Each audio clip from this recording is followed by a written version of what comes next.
वालेकुम नाजरीन, कैसे हैं? उम्मीद करता हूँ खैरियत से होंगे। मैं हूँ मोहम्मद शकील और आप देख रहे हैं YouTube channel media zone Pakistan. चलते हैं अपने टॉपिक की तरफ के आज का जो हमारा टॉपिक है वो स्मोक के ऊपर है कि स्मोक क्या है और ये किस तरह फैलती है, इससे बचने के लिए हमें क्या क्या चीज़ें करनी चाहिए।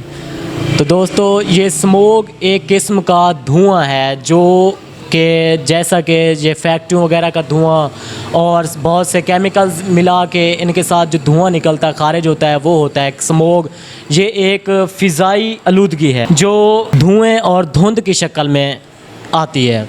ये स्मोक एक किस्म का जो धुआं है, इससे बचने के लिए बहुत सी तदाबीर हैं और ये कैसे फैलता है, क्यों फैलता है, ये भी हम आपको इस वीडियो में बताएंगे। क्योंकि आजकल मौसम के लिहाज से जैसे जैसे मौसम चेंज होता जाता है उस तरह उनकी चेंजेस के लिहाज से ये तब्दीलियाँ, मौसमाती तब्दीलियाँ आती रहती हैं। तो इनमें अभी मौसमियाती तब्दीली ये जब आएगी तो स्मोक, उसके बारे में हम इंफॉर्मेशन देने जा रहे हैं। एक तो ये फ़िज़ाई आलूदगी है जो धुंध और धुएँ की शक्ल में पैदा होती है, यानी कि धुंध और धुएं की शक्ल में होती है। जैसा कि सर्दियों में आपने देखा होगा कि धुंध की वजह से बहुत सारे एक्सीडेंट्स वगैरह, हादसात वगैरह पेश आते हैं और भी बहुत सारी चीज़ें पेश आती हैं। ये शहरियों को भी नुकसान है और देहाती ज़िंदगी वालों को भी नुकसान है। ख़ास तौर पर शहरों में ज़्यादातर नुकसान है क्योंकि वहाँ पे बहुत सारी आबादी होती है। इसी वजह से उन इलाकों में बहुत ज़्यादा नुकसानात होते हैं इसके। तो ये फ़िज़ाई आलूदगी एक तो धुएं की शक्ल में होती है कि जैसे फैक्ट्रियों का धुआं है और उनसे निकलने वाले केमिकल्स वगैरह से धुआं जो खारिज होता है, वही इनकी वजह से ये पैदा होता है। धुंध की शक्ल में भी आ सकता है। इसका मैंने बताया है कि आपको कि धुंध की शक्ल में जैसे पैदा होता है उससे मुख्तलिफ हादसात होते हैं और भी काफ़ी सारी चीज़ें इसमें पेश आती हैं। तो ये केमिकल के ज़रिए भी आता है, यानी कि इसकी इस्लाह पहली बार 1900 की दहाई में आई थी, 1900 की इस्लाह में स्मोक। तो इसके लिए हमें बहुत सी चीज़ें करनी होंगी, जैसा कि हम स्मोक से बचने के लिए हम एक तो मास्क वगैरह लगाएं और इससे जो पहले बीमारियां बता दूं, जो इससे बीमारियां होती हैं वो एक तो हम इंसान को सांस लेने में दुश्वारी पेश आती है। इसी स्मोक की वजह से बहुत से लोग, बहुत से बुज़ुर्ग, बहुत से बच्चे बीमार हो जाते हैं।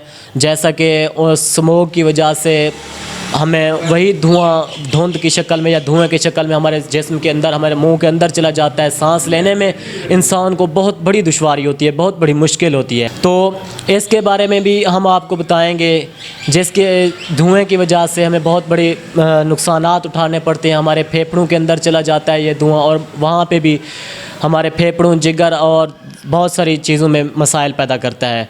एक तो हमें इसके बचाव के लिए बहुत सी तदाबीर इख्तियार करनी चाहिए। मैं आपको इसके बारे में बता रहा था कि महकमा मौसमियात की जानिब से पेशीन गोई की गई है कि गुज़श्ता कुछ सालों की तरह इस साल भी आने वाले दिनों में स्मोक का ख़तरा है। आप जानते हैं कि स्मोक ना सिर्फ माहौलियाती आलूदगी का सबब बनती है बल्कि हर शहरी, बिलखसूस बच्चों की सेहत के लिए भी मुज़िर है, यानी कि उनके लिए ख़तरनाक है। ये धुएं की शक्ल में, मैंने आपको पहली वीडियो में पहले में मतलब बताया था कि धुएं की शक्ल में ये हमें सांस लेने में दुश्वारी पैदा करती है और मुख्तलिफ़ बीमारियां पैदा होती हैं इससे। तो हमें इससे बचने के लिए बहुत से तरीके इख्तियार करने चाहिए, ना कि हमें और कोई तरीके इख्तियार करने चाहिए। इसमें हमें बहुत सी चीज़ें इस्तेमाल में लानी हैं, जैसा कि ये जो धुआं है इसको हमें अपने इस्तेमाल के वक्त, जैसे कि धुआं किससे, जैसे कोयला से निकलने वाला जो धुआं होता है, ये धुआं आसमान में, और ये जो स्मोक है ये फैलते वक्त, जब ये फैलता है तो इसमें जो केमिकल्स होते हैं वो आसमान पर जब छा जाते हैं तो बादल भी बन जाते हैं इसके ज़रिए, और भी बाकी भी यानी कि सड़कों पे ट्रैफिकों के हादसात हो सकते हैं, ट्रैफिक के हादसात।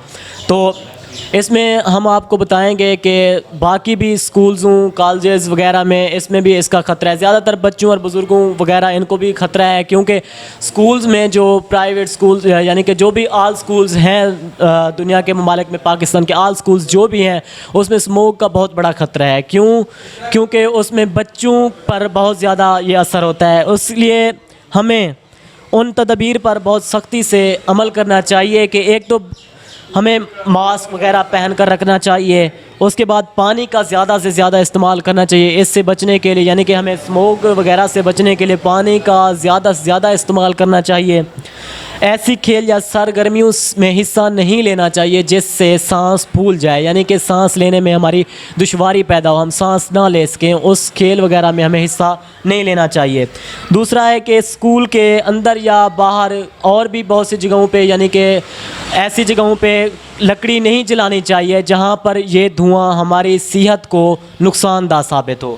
اور اس کے علاوہ پلاسٹک کی بوتلیں ہیں, کوڑا کرکٹ ہے, ان کو جلانے پر پابندی عائد کریں.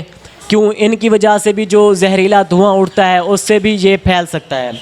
اس کے بعد کوڑا کرکٹ, گندے پانی کے جوہر اور فیکٹریوں وغیرہ کا گندا پانی جو ہوتا ہے, زمینی آلودگی کا یہ باعث بنتے ہیں. یہ سارا کچھ اس کو کوڑے کرکٹ کو کوڑے دان کو ہمیں اس کو اور بھی یہ چیزیں استعمال کرنی چاہیے کہ مناسب وقت پر ہمیں اس چیز کو کوڑے کرکٹ کو کوڑے دان میں ڈالنا چاہیے. گندے پانی کی نکاسی کا بہتر سے بہتر انتظام کرنا چاہیے. تو دوستو یہی میں آپ کو اس ویڈیو میں بتا رہا تھا کہ اسموگ آنے والے دنوں میں اس کا سب سے زیادہ خطرہ ہے. جیسے کہ پہلے نیوز آتی تھیں کہ بیماریاں, بہت سی بیماریاں ہیں, جیسے پہلے جانوروں میں بیماریاں پیدا ہوئیں, اس کے بعد کرونا انسانوں میں آیا. اس طرح یہ بھی ایک قسم کی اسموگ, یہ بھی ایک قسم کا بیماری ہے جو انسان کے اندر, انسان کے پھیپھڑوں کو ختم کر دیتی ہے, اس کو برباد کر دیتی ہے. تو اس کے بارے میں بتا رہا تھا کہ یہ ایک دھوئیں کی شکل میں آتا ہے, یعنی کہ جب سردیوں میں اکثر جب دھند زیادہ ہوتی ہے تو یہ اسموگ پھیلتا ہے. اسی اسموگ کی وجہ سے بہت سارے حادثات پیدا ہوتے ہیں. حادثات ہونے کی وجہ سے بہت سارے جانی اور مالی نقصان بھی ہو سکتا ہے, یعنی کہ ان کا جانوروں اور انسانوں پر بھی بہت بڑا نقصان ہے. تو یہی آپ کو پیغام دینا تھا. آپ امید کرتے ہیں کہ ہماری ویڈیو آپ کو اچھی لگی ہوگی. اگر آپ نے ہمارے چینل کو سبسکرائب نہیں کیا تو جلدی سے سبسکرائب کر لیں. تھینک یو سو مچ. ملتے ہیں اگلی ویڈیو میں.